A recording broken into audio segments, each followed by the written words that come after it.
قرآن اور جدید سائنس یا اسلام اور جدید سائنس، دراصل سائنس اور اسلام کے درمیان ربط اور موافقت کو کہا جاتا ہے۔ مسلمانوں کا یہ دعویٰ ہے کہ اسلام اور سائنس میں مکمل ہم آہنگی پائی جاتی ہے۔ یہی وجہ ہے کہ قرآن مجید میں 1000 سے زیادہ آیات قرآن مجید کے متعلق گفتگو کرتی ہیں۔ یہ وہ آیات ہیں جو آج سے 1400 سال پہلے نازل کی گئی تھی، مگر آج کی جدید سائنس انہیں قبول کرنے پر مجبور ہے۔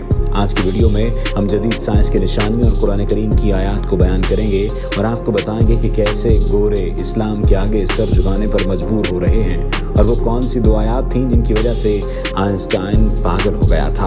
ناظرین کرام، یہ کوئی سائنس کی کتاب نہیں ہے، یہ آیات نشانیوں کی کتاب ہے۔ 6666 آیات ہیں جن میں 1000 سائنس سے متعلق ہیں۔ ان میں سائنسی معلومات ہیں۔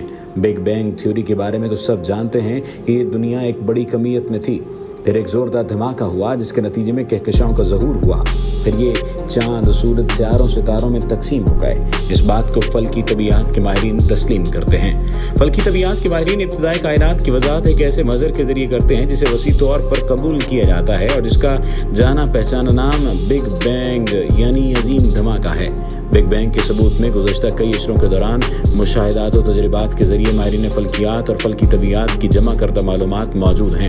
بگ بینگ کے مطابق ابتدا میں یہ ساری کائنات ایک بڑی کمیت کی شکل میں تھی، پھر ایک عظیم دھماکہ یعنی بگ بینگ ہوا جس کا نتیجہ کہکشاؤں کی شکل میں ظاہر ہوا، پھر یہ کہکشائیں تقسیم ہو کر ستاروں، سیاروں، سورج، چاند وغیرہ کی صورت میں آئیں۔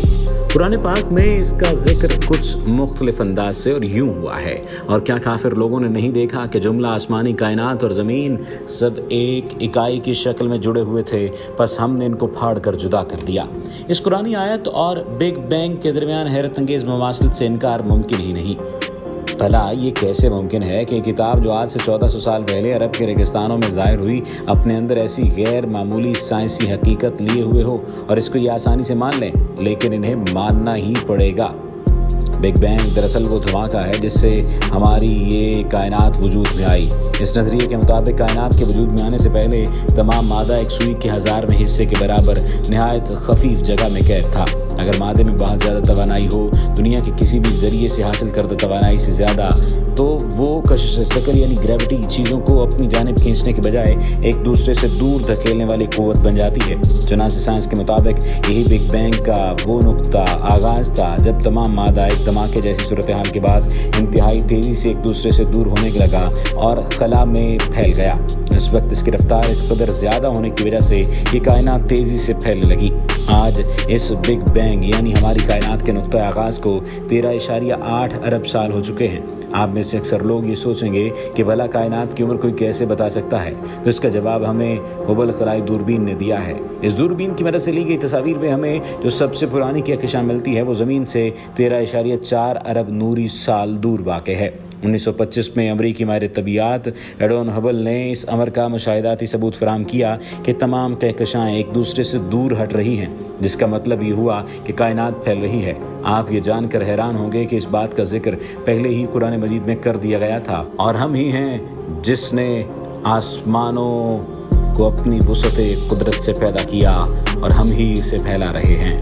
عصر حاضر کا مشہور ترین ماہر فلکیات اسٹیفن ہاکنگ اپنی تصنیف A Brief History of Time میں لکھتا ہے، یہ دریافت کہ کائنات پھیل رہی ہے 20ویں صدی کے عظیم علمی اور فکری انقلابات میں سے ایک ہے۔ غور فرمائیے کہ قرآن پاک کے کائنات کے پھیلنے کو اس وقت بیان فرما دیا ہے جب انسان نے دوربین تک ایجاد نہیں کی تھی۔ اس کے باوجود متشکک ذہن رکھنے والے بعض لوگ یہ کہہ سکتے ہیں کہ قرآن پاک میں فلکیاتی حقائق کا موجود ہونا کوئی حیرت انگیز بات نہیں، کیونکہ عرب اس علم میں بہت ماہر تھے۔ فلکیات میں عربوں کی مہارت کی حد تک تو ان کا خیال درست ہے، لیکن اس نقطے کا ادراک کرنے میں وہ ناکام ہو چکے ہیں کہ فلکیات میں عربوں کے عروج سے بھی صدیوں پہلے ہی قرآن پاک کا نزول ہو چکا تھا۔ اب آپ کو قرآن کریم کے ایک اور سائنسی کرشمے کے بارے میں بتاتے ہیں جس نے غیر مسلم کو مسلمان کر دیا تھا۔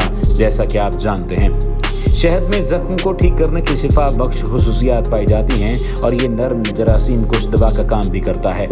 دوسری جنگ عظیم میں روسیوں نے بھی اپنے فوجیوں کے زخم ڈھانپنے کے لیے شہد کا استعمال کیا تھا۔ شہد کی یہ خاصیت ہے کہ یہ نمی کو برقرار رکھتا ہے اور بافتوں اور زخموں کے بہت ہی کم نشان باقی رہنے دیتا ہے۔